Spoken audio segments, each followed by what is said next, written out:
Hey guys, welcome back to my channel. So ಇವತ್ತು ಈ ಇಡ್ಲಿ ಚಟ್ನಿ ಹೇಗೆ ಮಾಡಿದ್ವಿ ಅಂತ ಹೇಳ್ತೀನಿ, ಬನ್ನಿ.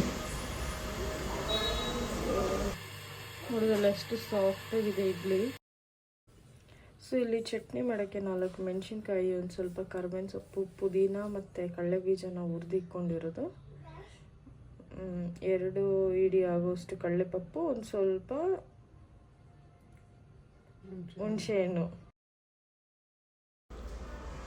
ಸೊ ಮೆಣಸಿನ್ಕಾಯಿ, ಕರ್ಬೇವಿನ ಸೊಪ್ಪು, ಪುದೀನ ಹಾಗೆ ಡ್ರೈ ಆಗಿ ಹುರ್ಕೊಂಡಿರೋದು, ಮತ್ತು ಕಡಲೆ ಬೀಜನೂ ಅಷ್ಟೇ, ಸ್ವಲ್ಪ ಶುಂಠಿ ತೊಗೊಂಡಿರೋದು, ಕಡಲೆಪಪ್ಪು 2 ಹಿಡಿಯಷ್ಟು ತೊಗೊಳ್ಳಿ. ಹುಣಸೆಹಣ್ಣು ಆಪ್ಷನಲ್ಲು, ಹುಳಿ ನಿಮಗೆ ಬೇಡ ಅಂದರೆ ಸ್ಕಿಪ್ ಮಾಡ್ಬೋದು. ಕಡಲೆ ಬೀಜನೂ ಅದೇ ರೀತಿ ಹುರಿದಿಟ್ಕೊಂಡಿರೋದು. ಇದನ್ನೆಲ್ಲ ಇವಾಗ ರುಬ್ಕೊಂಬಿಡ.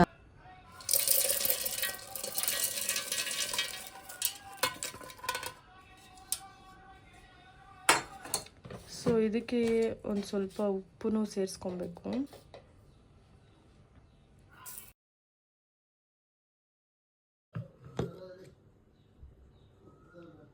ಸೊ ಚಟ್ನಿ ರೆಡಿಯಾಗಿದೆ, ಇಡ್ಲಿಗೆ ರೆಡಿ ಮಾಡ್ಕೊಂಬಿಡೋಣ.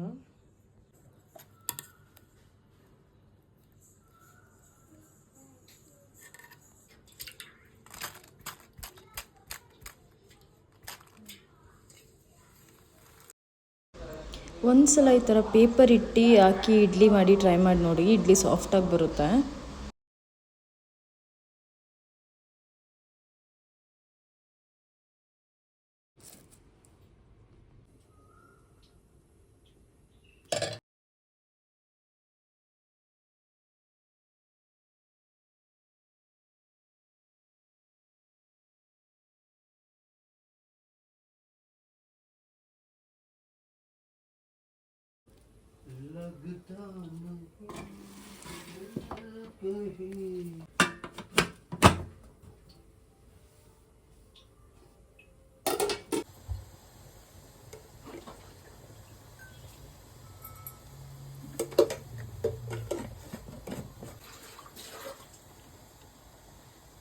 ಎಣ್ಣೆ ಕಾದಿದೆ.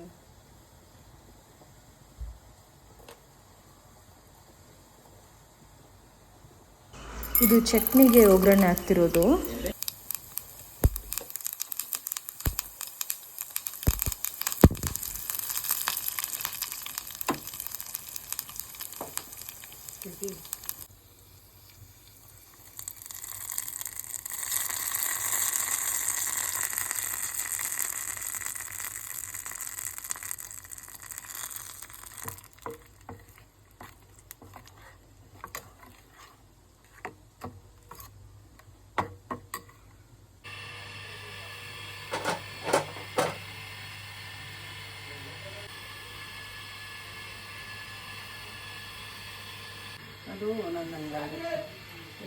ನೋಡಿ ಎಷ್ಟು ಚೆನ್ನಾಗಿ ಬಂದಿದೆ ಇಡ್ಲಿ.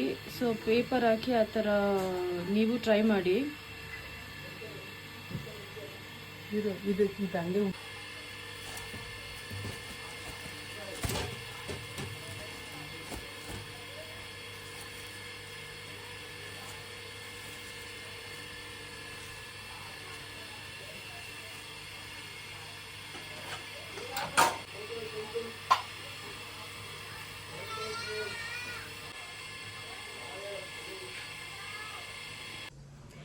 ಸೊ ನೋಡಿದ್ರಲ್ಲ ಬೆಳಗ್ಗೆ ಇಡ್ಲಿ ಚಟ್ನಿ ಎಲ್ಲ ಹೇಗೆ ಮಾಡಿದ್ರಿ ಅಂತ. ಸೊ ಆಲ್ರೆಡಿ 9 o'clock ಆಗಿಬಿಟ್ಟಿದೆ, ಬೇಗ ಬೇಗ ನಾಷ್ಟ ಮಾಡಿಕೊಂಡು ಕೆಲಸಕ್ಕೆ ಹೋಗಬೇಕು. ಸೊ ಇಲ್ಲಿ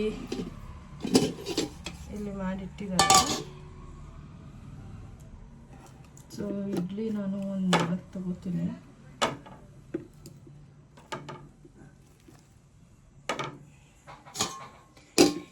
ಇಡ್ಲಿ ತುಂಬ ಸಾಫ್ಟಾಗಿ ಬಂದಿದೆ, ನೀವು ಟ್ರೈ ಮಾಡಿ. ಪೇಪರ್ ಇಟ್ಟು ನಮ್ಮ ಮಮ್ಮಿ ಹೇಗೆ ಮಾಡಿದ್ರು ಅದೇ ಥರ ಒಂದ್ಸಲ ಟ್ರೈ ಮಾಡಿ. ನೋಡಿದ್ರಲ್ಲ ನೀವೇ, ನಾನು ಮಾಡುವಾಗೆಲ್ಲ ತೋರಿಸಿದ್ದೆ. ಸೊ ಅದೇ ಥರ ನೀವು ಟ್ರೈ ಮಾಡಿ.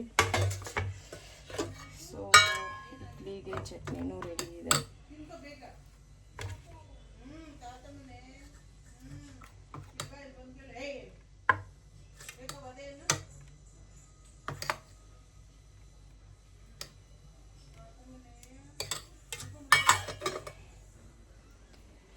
So do try it.